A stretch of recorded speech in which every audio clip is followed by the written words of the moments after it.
இப்போ railway recruitment board RRB group டியோட already notification வந்திருந்தது. எப்போ எக்ஸாம் நடக்க போகிறன்ற டேட் கூட அனௌன்ஸ் பண்ணியிருந்தாங்க.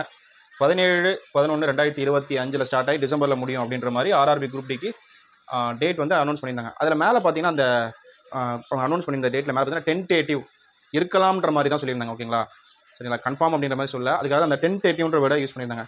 இன்றைக்கி என்ன ஆச்சு அப்படின்னா, ஹைகோர்ட்டில் வந்து பார்த்தீங்கன்னா நம்ம ஆர்ஆர்பி குரூப் டிக்கு ஆப்போசிட் பார்ட்டி இருப்பாங்களே, கேஸ் போட்டிருந்தாங்களே, அதாவது ஐடி டிபார்ட்மெண்ட் அவங்களுக்காக கேஸ் போட்டிருந்தாங்களே, அவங்க என்ன பண்ணியிருக்காங்க அப்படின்னா கோர்ட்டில் போயிட்டு பேசியிருக்காங்க. எப்படின்னா, இன்னும் வந்து கோர்ட்டோட கேஸ் வந்து பெண்டிங்கில் தான் இருக்குது, ஸ்டேட்டஸ் பெண்டிங்கில் தான் இருக்குது.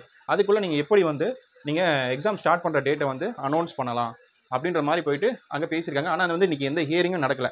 நெக்ஸ்ட் ஹியரிங் டேட் பார்த்தீங்கன்னா 30/10/2025. ஓகேங்களா, 30/10/2025 இந்த டேட்டில் தான் வந்து பார்த்தீங்கன்னா மேக்ஸிமம் ஆர்ஆர்பி குரூப் டிக்கான ரிசல்ட் அப்படின்னு பார்த்தீங்கன்னா கேஸோட ரிசல்ட் வந்துடும் அப்படின்னு நினச்சிட்டு இருக்கோம். எல்லாரும் 99% இந்த டேட்டில் எல்லாருக்கும் சொல்யூஷன் கிடைச்சிடும் நினச்சிக்கிட்டு இருக்கோம்.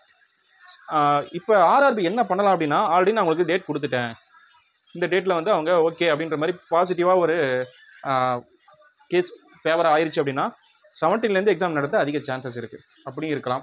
அப்படி இல்லைனா இந்த 17 டேட் தள்ளி போய் எக்ஸ்ட்ரா ஒரு ப்ளஸ் ஒரு 30 டேஸோ இல்லை 10 to 20 டேஸோ டேட் சேஞ்ச் ஆகலாம். ஓகேங்களா, அப்படின்னும் போது நீங்கள் உங்களோட ப்ரிப்பரேஷனை வந்து ஒரே ஸ்டாண்டர்டாக போயிட்டே இருங்க. நமக்கு எப்போ எக்ஸாம் வச்சாலும் நம்ம எழுதணும். ஓகேங்களா, 17ல் தான் ஸ்டார்ட் ஆகும், இன்னும் 30 நாள் தள்ளி 30 நாள் தள்ளி போச்சுன்னா நமக்கு நல்லது தான். ஏன்னா இன்னும் எக்ஸாமுக்கு படிக்க இன்னும் டைம் நமக்கு நல்லா கிடைக்கும், ரிவைஸ் பண்ணலாம். ஓகேங்களா, அதனால் வந்து இன்றைக்கி கேட்டோட தீர்ப்பை வந்து இன்னும் விடலை. கேட் அப்படின்னு பார்த்தீங்கன்னா சென்ட்ரல் அட்மினிஸ்ட்ரேட்டிவ் ட்ரிபியூனல் அப்படின்னு சொல்லுவாங்க. ஓகேங்களா, அதோட இறுதி தீர்ப்பு வந்தால் தான் வந்து நீங்கள் அடுத்த டெசிஷன் எடுக்கணும் அப்படின்ற மாதிரி போயிட்டு ஹைகோர்ட்டில் பேசியிருக்காங்க. ஆனால் ஆர்ஆர்பி சைட்லேருந்து பார்த்தீங்கன்னா அஃபிஷியலாக வந்து நாங்கள் டேட்டை தள்ளி வைக்கிறோம், மாற்றி வைக்க போகிறோம் அப்படின்ற எந்த அனௌன்ஸ் மட்டுமே வரல. ஓகேங்களா, இது ஹைகோர்ட்டில் வந்து இதை பற்றி பேசியிருக்காங்க, இதை சொல்லியிருக்காங்க. எப்படி நீங்கள் ஒரு கேஸ் நடந்துட்டு இருக்கும்போது நீங்கள் டேட் அனௌன்ஸ் பண்ணலாம் அப்படின்ற மாதிரி சொல்லியிருக்காங்களே தவிர, ஆனால் ஆர்ஆர்பி சைட்லேருந்து சரி ஓகே நாங்கள் வந்து டேட்டை தள்ளி வைக்கிறோன்ற மாதிரி சொல்லலை. சரிங்களா, ஒரு நாள் அன்னைக்கு 30 அன்னைக்கு கேஸ் ஃபேவர் ஆகி கேஸ் முடிஞ்சிருச்சு அப்படின்னா 17 எக்ஸாம் நடக்க சான்சஸ் அதிகமாக இருக்குது. அப்படி இல்லையா டேட் கொஞ்சம் எக்ஸ்டெண்ட் ஆகலாம். புரியுதுங்களா, உங்களோட எக்ஸாம் ப்ரிப்பரேஷனை நல்லபடியாக படிச்சுக்கிட்டே இருங்க.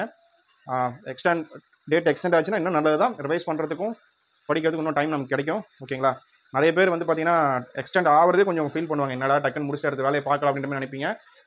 இவ்வளோ நாள் கஷ்டப்பட்டுட்டீங்க, ஒரு 30 நாள் எக்ஸ்ட்ரா போகுது அப்படின்னா கூட உங்களோட எஃபோர்ட் இன்னும் போடுங்க, ரிவைஸ் பண்ணுங்கள், எல்லாமே பண்ணுங்கள். சரிங்களா, ஓகேங்களா.